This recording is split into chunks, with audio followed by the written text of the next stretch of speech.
ശബരിമലയുടെ വികസനത്തിന് കേന്ദ്ര സർക്കാരിന്റെ സഹായം തേടുമെന്ന് തിരുവിതാംകൂർ ദേവസ്വം ബോർഡ്. ശബരിമലയ്ക്കൊപ്പം തന്നെ ദേവസ്വം ബോർഡിന്റെ നിയന്ത്രണത്തിലുള്ള മറ്റ് ക്ഷേത്രങ്ങളുടെയും വികസനമാണ് ലക്ഷ്യം. ഇതിനായി കേന്ദ്ര സർക്കാരിന്റെ പ്രസാദം പദ്ധതിയുമായി മുന്നോട്ടു പോകുമെന്നും board president PS Prasanth, board മെമ്പർമാരായ അജികുമാർ, സുന്ദരേഷൻ എന്നിവരും അമൃത വാർത്തകളോട് പറഞ്ഞു. മാസ്റ്റർ പ്ലാൻ നടപ്പിലാകുന്നതോടെ ശബരിമലയിൽ വൻ വികസനത്തിനാകും വഴിയൊരുങ്ങുക എന്നും അവർ കൂട്ടിച്ചേർത്തു. സുജിത് സുരേന്ദ്രൻ തയ്യാറാക്കിയ റിപ്പോർട്ട് കാണാം. ശബരിമലയുടെ ചരിത്രത്തിൽ തന്നെ ഏറ്റവും നല്ല തീർത്ഥാടന കാലമെന്ന ഈ മണ്ഡല മകരവിളക്ക് ഉത്സവകാലത്തെ വിശേഷിപ്പിക്കാം. ഈ തീർത്ഥാടന കാലത്തിന് നേതൃത്വം നൽകിയത് തിരുവിതാംകൂർ ദേവസ്വം ബോർഡ് പ്രസിഡന്റും മെമ്പർമാരും. അമൃത TV പ്രേക്ഷകർക്കൊപ്പം ചേരുകയാണ്. നമസ്കാരം പ്രസിഡന്റ്, സംശയം. ഈ ഒരു തീർത്ഥാടന കാലം വളരെ സമംഗളം പര്യവസാനത്തിലേക്ക് എത്തുകയാണ്. അപ്പോൾ ഒരു പ്രശ്നങ്ങളുമില്ലാതെ, ഒരു വിവാദങ്ങളുമില്ലാതെ ഒരു തീർത്ഥാടന കാലം പൂർത്തീകരണത്തിലേക്ക് പോകുമ്പോൾ അതിൽ തിരുവിതാംകൂർ ദേവസ്വം ബോർഡിന്റെ പ്രസിഡന്റ് PS പ്രശാന്ത്, ഒപ്പം അജികുമാർ, സുന്ദരേഷൻ തുടങ്ങി രണ്ട് മെമ്പർമാരുടെയും ഒക്കെ ഒരു കൂട്ടായ പ്രവർത്തനങ്ങൾ വലിയൊരു മാതൃകാപരമായിരുന്നു. എങ്ങനെയാണ് ഇതിന്റെ ഈ ഒരു വിജയത്തിലേക്ക് എത്തിക്കാനുണ്ടായ ഒരു വഴി ഏതായിരുന്നു? ഒറ്റ വഴിയേ ഉള്ളൂ, ഒറ്റക്കെട്ടായ പ്രവർത്തനം തന്നെയാണ്. രണ്ട് കാര്യങ്ങളാണ് ഇതിൽ സംഭവിച്ചത്. ഒന്ന്, ദേവസ്വം ബോർഡിന്റെ നേതൃത്വത്തിൽ ദേവസ്വം ബോർഡ് പ്രസിഡന്റും മെമ്പർമാരും ഒറ്റക്കെട്ടായി നിന്നുകൊണ്ട് ഏതാണ്ട് 8 മാസങ്ങൾക്ക് മുമ്പ് തുടങ്ങിയ കൂട്ടായ പ്രവർത്തനം, ഞങ്ങൾ ചെയ്ത ഹോംവർക്ക്, ഞങ്ങളുടെ ഉദ്യോഗസ്ഥർ ചെയ്ത കഠിനാധ്വാനം, അതിന് റിസൾട്ട് ഉണ്ടായി വന്നിരിക്കുന്നു. ഒന്ന്. രണ്ട്, യാതൊരുവിധ കുഴപ്പവുമില്ലാതെ ഈ വർഷത്തെ മണ്ഡല മകരവിളക്ക് മഹോത്സവം വളരെ കൃത്യമായും ഗൗരവമായി നടത്തണമെന്നുള്ള മുഖ്യമന്ത്രി ഉൾപ്പെടെയുള്ള, ദേവസ്വം വകുപ്പ് മന്ത്രി ഉൾപ്പെടെയുള്ള സർക്കാരിന്റെ നിശ്ചയദാർഢ്യം.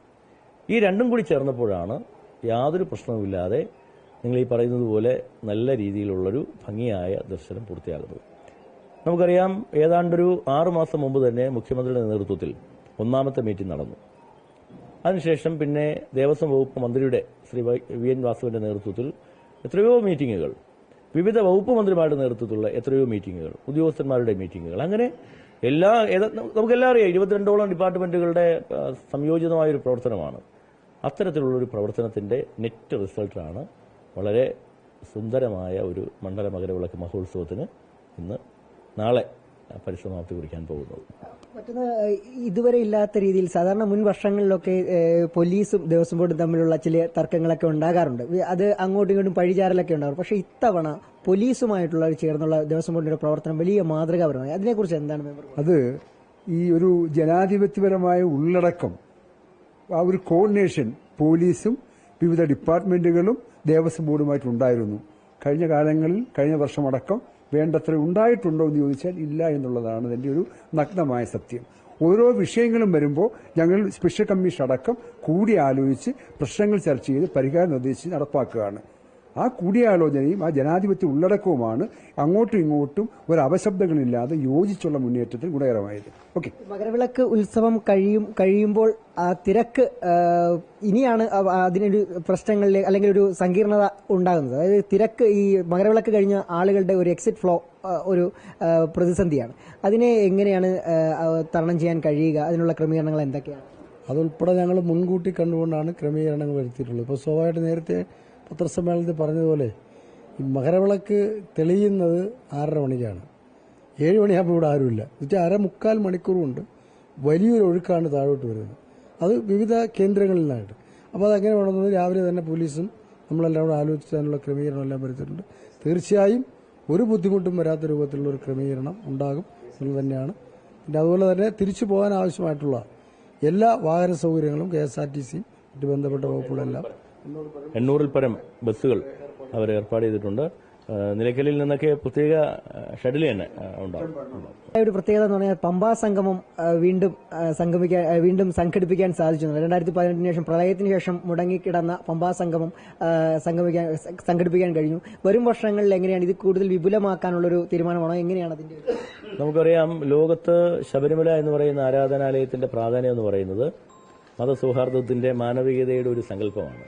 അപ്പോൾ അതിന്റെ ഒരു പ്രസക്തി എല്ലായിടത്തും, ലോകത്തെല്ലായിടത്തും എത്തിക്കുക എന്നുള്ളതാണ് പമ്പാ സംഗമത്തിന്റെ ഉദ്ദേശം എന്ന് പറയുന്നത്. 2018 മുമ്പ് വരെ അതുണ്ടായിരുന്നു. പ്രളയത്തിന് ശേഷം അതുണ്ടായില്ല. പ്രളയത്തിന് ശേഷം വീണ്ടും ഞങ്ങൾ പുനരാരംഭിക്കുകയാണ്. ഇന്നലെ വളരെ പെട്ടെന്നൊരു ഒന്ന് ആരംഭിക്കുക മാത്രമാണ് ഉണ്ടായത്. പത്മശ്രീ ജയറാമും ഉണ്ടായിരുന്നു, കാവാലം ശ്രീകുമാർ ഉണ്ടായിരുന്നു, ഒട്ടനവധി സാമൂഹ്യ സാംസ്കാരിക രംഗത്തെ പ്രമുഖരുണ്ടായിരുന്നു. നമ്മുടെ മന്ത്രിയാണ്, ദേവസ്വം മന്ത്രിയാണ് ഇത് ഉദ്ഘാടനം ചെയ്തത്. ഇന്നലെ ഒരു സെഷനോടുകൂടി അത് തീർന്നു. പക്ഷേ വരുന്ന വർഷം വളരെ നല്ല രീതിയിൽ വിവിധ സെഗ്മെന്റുകളോടുകൂടി മതസൗഹാർദ്ദവും മാനവികതയും പ്രകൃതിയും മനുഷ്യനും മരങ്ങളും ഒക്കെ കൂടി ചേർന്നുള്ള ഒരു വലിയ സങ്കല്പമായി ഇതിനെ 2-3 ദിവസമായി ഒരു ഹോംവർക്കോടുകൂടി പരിപാടികൾ സംഘടിപ്പിക്കുക എന്നുള്ളതാണ് ഞങ്ങൾ ഉദ്ദേശിക്കുന്നത്. ഈ വർഷം നടപ്പിലാക്കാൻ കഴിയാതെ പോയ കുറേയേറെ കാര്യങ്ങൾ ഇനി വരും വർഷങ്ങളിൽ നടപ്പാക്കാനുണ്ട്. അതിൽ ഏറ്റവും പ്രധാനമായിട്ടുള്ളത് നമ്മുടെ റോപ്പ് വേ തന്നെയാണ്. അപ്പോൾ ഈ റോപ്പ് വേ വരേണ്ട സമയം അതിക്രമിച്ചു കഴിഞ്ഞു എന്നുള്ളതാണ്. പക്ഷേ കഴിഞ്ഞ ദിവസം ദേവസ്വം മന്ത്രി പറഞ്ഞത് റോപ്പ് വേയിലൂടെ ഭക്തരെ കടത്തിവിടാനുള്ള ക്രമീകരണങ്ങളുടെ ഒരുക്കാനുള്ളൊരു ശ്രമങ്ങൾ നടത്തുമെന്ന്. ഇതൊരു പരമ്പരാഗത ആചാരത്തിന് വിരുദ്ധമായി മാറാൻ സാധ്യതയുണ്ടോ? അല്ല, മിനിസ്റ്റർ പറഞ്ഞ അങ്ങനെയല്ല. മിനിസ്റ്റർ പറഞ്ഞത് പ്രായം ഉള്ളവർ, ഇങ്ങോട്ടേക്ക് നടക്കാൻ പറ്റാത്തവർ, അംഗവൈകല്യം സംഭവിച്ചവർ, അസുഖമുള്ളവർ, അങ്ങനെയുള്ള ആളുകളാണ്. ആചാരങ്ങൾ മിനിസ്റ്റർ പറഞ്ഞതിൽ അത്യാവശ്യം അതിന്റെ രണ്ടാമത്തെ സെന്റൻസായി പുള്ളി പറഞ്ഞു, ആചാരങ്ങളൊക്കെ തന്നെ സംരക്ഷിച്ചുകൊണ്ട് തന്നെ ഇത്തരം ക്രമീകരണങ്ങളുണ്ട്. നമുക്കറിയാം, ശബരിമല എന്ന് പറയുന്നത് ഞാൻ പറഞ്ഞല്ലോ ഒരു വലിയ പാരിസ്ഥിതിക വെല്ലുവിളിയിൽ നടക്കുന്ന സംഭവം. ഒരു പ്രത്യേക ഒരു സിറ്റുവേഷൻ ഉണ്ടായാൽ നമുക്ക് എന്തെങ്കിലും ഒരു സംഭവം ഉണ്ടായി ഇത് ഇവാക്യുവേറ്റ് ചെയ്യണ്ടേ? അസുഖം വന്നതുപോലെ 43 പേരാണ് ഇന്നലെ അറ്റാക്ക് വന്ന് മരിച്ചത്. പെട്ടെന്നൊരു ആപത്ത് വന്നാൽ ഇവിടുന്ന് വാഹനം വന്ന് ആംബുലൻസിൽ കയറ്റി അങ്ങോട്ട് കൊണ്ടുപോകുമ്പോൾ ഓരോ മിനിറ്റും ഓരോ നിമിഷവും പ്രധാനമല്ലേ? അപ്പം അങ്ങനെ വരുമ്പോൾ ഇത് 10 മിനിറ്റ് മതി. പെട്ടെന്ന് ഇവിടെ നിന്നായാലും സന്നിധാനത്ത് നിന്ന് ഇവിടെ നിന്നായാലും പമ്പയിലേക്ക് എത്തിക്കാൻ കേവലം 10 മിനിറ്റ് മാത്രം മതി. ഇവിടുത്തെ 2 പ്രധാനപ്പെട്ട പ്രശ്നങ്ങൾ എന്താ? ഒന്ന്, ലക്ഷോപലക്ഷം ആളുകൾ നടന്നു പോകുമ്പോൾ അതിനിടയിൽ കൂടി ട്രാക്ടർ വരികയാണ്. ഞങ്ങളും ഒക്കെ പലപ്പോഴും ശ്വാസം അടക്കിയാണ് നമ്മൾ കണ്ടു നിൽക്കുന്നത്.